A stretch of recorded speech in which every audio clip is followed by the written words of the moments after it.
I leave Swift Transportation?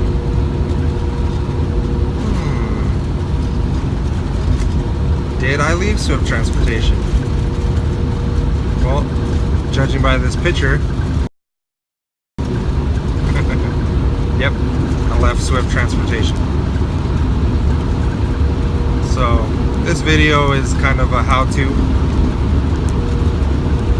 Not recommending that you leave whatever company you're at unless you're 100% ready to be a real independent contractor, owner operator, lease operator, whatever you want to call it, because you get some help for the most part as far as how the Landstar stuff works, but you're on your own. You know, they teach you how to use the basics of using the load board and the apps that they supply, but that's about it. So I don't recommend that you go to Swift Transportation, run a month or whatever as a company driver, and then get a truck and then leave. I'm not suggesting that whatsoever.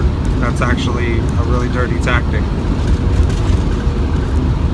I truly, honestly wanted to stay at Swift Transportation. You know, they were good to me for the most part, minus a few people here and there that were just total pieces of shit. I didn't want to leave Swift, but Swift is basically just a get your foot in the door company.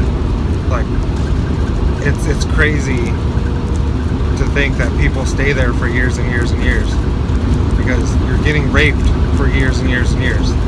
Get in, get your year, 2-year, 3-year experience, whatever you need to go to where you really want to go, and then get out. Unless you just want to be a local driver, and then whatever, because, you know, being a local driver with Swift was too bad. You know, I was getting $20 an hour running Amazon loads all over Southern California. You're working 14-hour days, so it's not bad, but I have thoughts and plans to own a fleet. I don't want to be in the truck forever. I only want to be in the truck another 2-3 years, if even that long. You know, I'm already considering getting another truck and putting a team in it. So I need to get situated first, make sure I'm proficient on how everything works over here, and that's the next step. So, we'll be hiring soon. Stay tuned. But let's get into it. So, this is how I did it. You don't have to do it this way. There's plenty of other ways to get a truck. I could have got a used truck, like a used truck with a lot of miles, and bought it from Lone Mountain or Rush or wherever, but I did my research. I've seen so many people on YouTube, wherever, that have bought used trucks with 400, 500, 600, 700,000 miles on them, and then breaking down.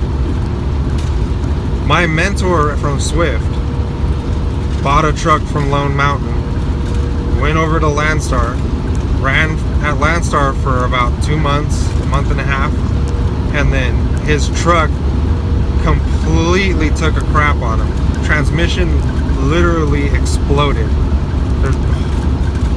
It was carnage. He had a loaded trailer. They had to tow him, the tow fees, the transmission, the clutch.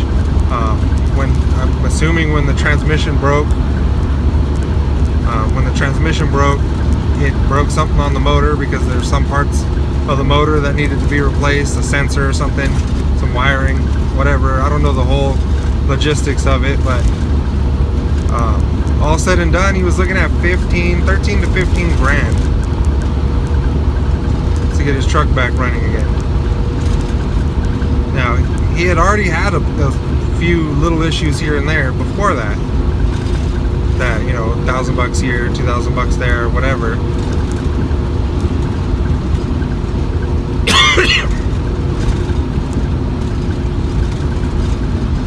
So I didn't want to go that route. I didn't want to have to deal with the hassles of being broken down or in the shop. Like I didn't want or need that stress. So that's why I went this route.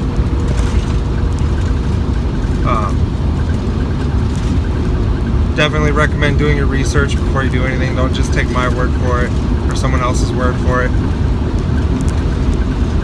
It worked great for me. It might not work for you. So anyway, this is how I did it. I contacted Wasatch Truck Leasing. They're the company that the truck is actually leased through, not Swift. So if you're leased through IEL, you might not be able to do it. I don't know, you got to get with them, get with Swift. But I didn't even tell Swift shit. I was so fed up with Swift. I contacted Wasatch directly. I talked to the man in charge over there. He emailed me the forms and whatnot that I needed to fill out. And so I was 100% in communication with the finance company, the lease company for this truck. Then I was in contact with Landstar to make sure that I was actually hired. Make sure you're actually 100% hired and ready to go to orientation before you quit. See, I messed up. Luckily, I was pretty much already ready to go. So I only had to sit around a week and a half until I was ready to go to orientation. But I was under the assumption that I was ready to go. But I wasn't. So I was missing some stuff that they caught at the last minute. But anyway, so once I was sure that I was ready to go to Landstar, I returned all the paperwork that Wasatch needed for me to make the transition. Then I called Swift. And I tried calling my driver manager, but he was on vacation. So the lady I spoke to was like, "Oh, I'm not sure how this works. Let me get your information and I'll give you a call back." So I told her, I just said, "Oh, my name is such and such. My truck number is such and such. I need to terminate my contract with Swift." Because you're not an employee when you're an owner-operator. Even though they treat you like one, you're not. You're a contracted, independent contractor. So all you say is, "I need to terminate my contract with Swift." So she's like, "Oh, I'll get back to you in a little bit as soon as I get this figured out." 2-3 days went by, never called me back. I'm like, I don't give a shit. Like I did what I had to do. I sent the Qualcomm message to my driver manager saying the same thing to cover my ass. Then I want to say the day before I went to orientation, I called them back. They transferred me to somebody who then transferred me to somebody who then was like, "Oh, okay, all right, so what's your truck number?" You can hear them typing on the keyboard. I said, "Okay." They're like, "Are you taking the truck with you, or are you giving us the truck back?" I said, "Nope, I'm keeping the truck, taking it with me." Type some more stuff on the computer, and he goes, "Okay, all right, well, that's all I need. Bye." I'm like, "Oh, that's it?" They're like, "Yep, that's it." "All right, sweet, bye."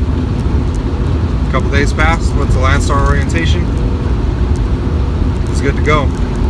I took the ELD, all of the Swift decals, the Swift plates, the Swift pre-pass. I took everything out of the truck, put it in a box, signed the box with my truck number and everything, all on the inside lid of the box, put a piece of paper inside the box with my truck number, my driver number, everything.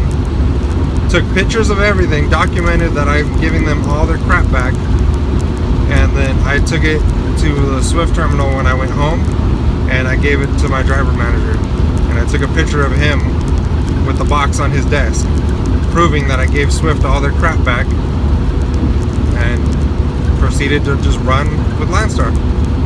So it's been great. I love it. Landstar is freaking awesome. Just be prepared. Make sure you have, at least $4 or $5 grand in your savings. I say at least just because I have a lot of expenses at home too. But if you don't really have expenses at home, your only expenses is your truck and your cell phone and stuff like that, then you probably won't need as much. And also make sure that you are 100% ready to go to orientation before you quit. That way you have some more income flowing in until you get through orientation. Y'all got any questions or anything, hit them in the comments. Please hit that like button, subscribe. Try to do more videos more often now that I got some more free time. Also follow me on Instagram. That's Rolling with Ruckus on Instagram. I update that more often than I make videos. So, alright. Thanks, y'all.